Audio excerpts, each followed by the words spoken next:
વદ પાંચમે વ્રત કરનારે સવારે નાહી ધોઈને પાણિયારા પર નાગનું ચિત્રામણ દોરી ઘીનો દીવો કરી પૂજન કરે. બાજરીના લોટની ઠંડા ઘીમાં ચોળેલી કુલેરનું નૈવેદ્ય ધરાવે. આગલા દિવસના પલાળેલા મગ, મઠ, બાજરી, કાકડી અને અથાણું જમે. તો આવો હવે વાર્તા વાંચીએ. એક ડોશી હતી. ડોશીના ઘરમાં 7 દીકરા અને 7 વહુઓ હતી. નાની વહુને પિયરમાં કોઈ નહીં એટલે બધા તેને નબાપી નપીરી કહી મેણા દે. ખાવા પીવાનું પૂરું ન આપે અને બધું કામ નાની વહુને માથે. શ્રાદ્ધના દાડા આવ્યા. ઘરમાં ગાયો ભેંસોના દૂધની ખીર રાંધી. ઘરમાં બધા પેટ ભરી ખાઈ પી ઉઠ્યા. નાની વહુને જમવાય ન બોલાવી. નાની વહુને ચડતા દાડા હતા. તેને ખીર ખાવાનું ઘણુંય મન થયું, પણ કરે શું? સાસુ બોલી, અલી નપીરી જોઈ શું રહી છે? વધ્યું ઘટ્યું ખાઈને વાસણ માંજી નાખને. નાની વહુ ઉઠી. ખીરના તપેલામાં જોયું તો ઠાલુઠમ. એની આંખમાં પાણી આવ્યું. ભૂખ્યા પેટે વાસણનો ખડકલો લઈને એમ નદી પર માંજવા ગઈ. વાસણ માંજતા માંજતા તેની દ્રષ્ટિ ખીરના તપેલામાં ગઈ. તેણે તાવેતો લઈને તપેલામાં ચોટેલા કપોડા ઉખાડીને સાડલાને છેડે બાંધ્યા અને મનમાં એમ કે નાહી ધોઈને ખાઓ. એટલામાં એક નાગણની દ્રષ્ટિ સાડલામાં બાંધેલા કપોડા ઉપર પડી. એનેય ચડતા દાડા હતા. એનેય ખીર કપોડાનો ભાવ થયો. એ આવીને ગુપચુપ ખાઈ ગઈ. વહુ નાહીને આવી. સાડલામાં જોયું તો કપોડા ન મળે.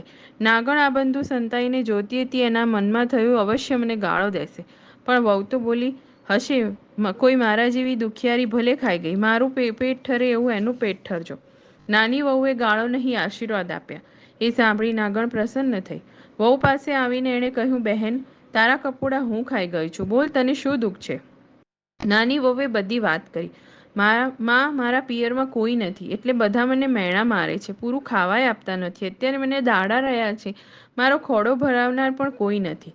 આટલું કહેતામાં નાની વહુની આંખોમાં જળજળી આવ્યા. નાગણને દયા આવી. નાગણ કહેવા લાગી, ના બેટી, તું રડીશ નહીં.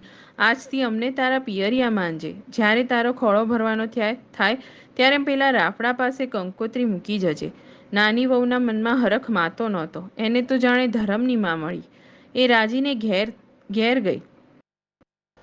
વહુને ખોળો ભરવાનો દિવસ આવ્યો. ઘરમાં બધા વાતો કરવા લાગ્યા. એને તો પિયરમાં સૂકું થળિયુંય નથી. એને વળી ખોળો શા માટે? નાની વહુનો જીવ મૂંઝાણો. એણે સાસુને કહ્યું, બાઈજી, મારા પિયરમાં દૂરના સગા છે. કંકોત્રી તો લખી આપો. એક ઘરડી પડોશન બોલી, કટકો કાગળ લખવામાં શું જાય છે? લખી આપો ને. વહુને કંકોત્રી લખી આપી. કંકોત્રી લઈને પેલા રાફડા પાસે મૂકી આવી. ખોળો ભરવાનો સમય થયો. સાસુએ ટોણો માર્યો, ઝટ કરો ને, ચૂલે આંધણ મેલો.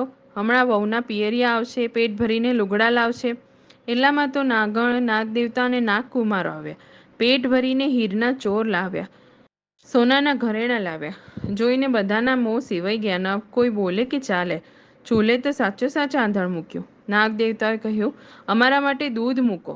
અમે તો દૂધ પીનારા. દૂધના દેગડા ચૂલે ચડ્યા. પાસેના ઓરડામાં દૂધના તપેલા મૂક્યા. નાગદેવતાઓ તો ચપ ચપ ચપ દૂધ પી ગયા. ખોળો ભરવા માંડ્યો. વહુને તો હીરના ચીર, સોનું રૂપું, હીરામાણેક જોઈએ એટલું આપ્યું.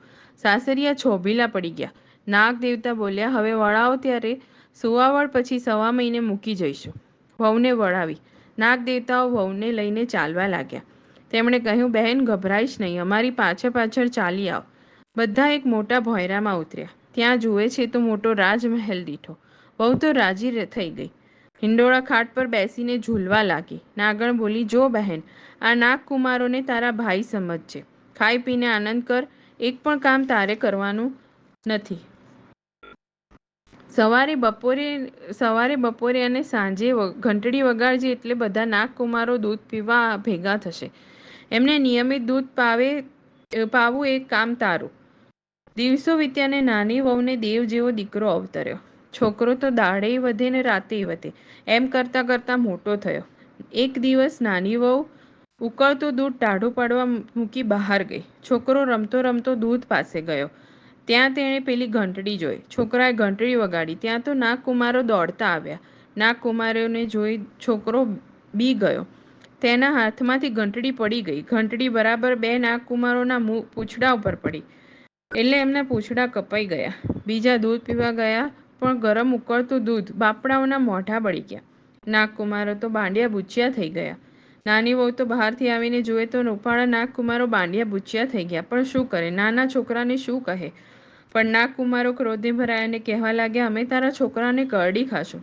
એટલામાં નાગમાતા આવી પહોંચી અને નાગકુમારોને શાંત કર્યા. પણ એમના મનમાં વેર ગયું નહીં. નાની વહુને સાસરેવાળાનો દિવસ આવ્યો. મનગમતી પહેરામણી આપી, સોનાનો ચૂડો આપ્યો અને વિદાય દેતા નાગમાતાએ કહ્યું, તને દુઃખ પડે તો અહીં આવજે. સાસુ તો છોકરાને જોઈને વહુને ભેટી પડી, પણ બીજી વહુના મનમાં શું થયું, આ તો માનીતી થઈ જશે. એટલે બીજી વહુઓ એની ઉપર વધારે રીસ કરવા લાગી. હવે પેલા નાગકુમારોના મનમાં થયું કે અહીં આપણને માતાએ કરડતા રોક્યા, પણ ત્યાં કોણ રોકશે. એમ મનમાં ગાંઠ વાળી નાની વહુને સાસરે કરડવા આવ્યા અને ઘંટી નીચે સંતાઈ ગયા. વહુ પાણીનું બેડું ભરીને આવી. ઉંબરામાં આવતા જ ઠોકર લાગી. એટલે એણે તેને પોતાના બાંડિયા બુચ્યા ભાઈ સાંભળી આવ્યા. તે બોલી, ખમ્મા મારા બાંડિયા બુચ્યાવીર. નાગકુમારો તો વિચારમાં પડ્યા કે બહેન હજી આપણને કેટલા સંભાળે છે. બીજે દિવસે નાની વહુ પાણી ભરવા ગઈ. નાગકુમારો પણ છાનામાના સાથે ગયા. વહુને વાવને પગથિયે ઠેસ વાગી. નાની વહુ ફરીથી બોલી ઉઠી, ખમ્મા મારા બાંડિયા બુચ્યાવીર. નાગકુમારોએ બહેનનો આટલો બધો પ્રેમ જોઈને કરડવાનો વિચાર માંડી વાળ્યો અને ત્યાંથી ચાલતા થયા. એક દિવસ મોટી વહુની દૂધની તાંબડી છોકરાએ રમતા રમતા ઢોળી નાખી. એ તો લાલ પીળી થઈ ગઈને છણકામાં બોલી, અમારા રાંકનું દૂધ શીદને ઢોળાવી નાખો છો. તમે તો મોટા પિયરના છો. કાલે ગાયો લાવીને બાંધશો, પણ અમે શું કરીશું. નાની વહુને ખોટું લાગ્યું. તે છોકરાને લઈ ફરીથી નાગમાતા પાસે ગઈ અને તેણે પોતાના દુઃખની વાત કહી. નાગમાતાએ તેને 2 દિવસ રાખી અને કહ્યું, બેટી તું ચિંતા ન કરીશ. તું ઘરે જઈને વાડો કરાવ, હું કાલે ગાયો મોકલીશ. વહુએ ઘરે આવી વાડો કરાવ્યો. એટલામાં તો પેલા બાંડિયા બુચ્યા ભાઈ પુષ્કળ ગાયો લઈને આવ્યા. બહેનનો વાડો ગાયોથી ભરાઈ ગયો. બહેન પેલા નાગકુમારોને ભાઈ ભાઈ કહીને ભેટી પડી. વાડો ભરાતા વધેલી ગાયો તેણે જેઠાણીઓને આપી. જેઠાણીઓ રાજી રાજી થઈ ગઈ. આખા ઘરમાં આનંદ આનંદ થઈ ગયો. જય નાગ દેવતા, જય નાગમાતા. જેવી નાની વહુને ફળ્યા એવા અમને ફળજો.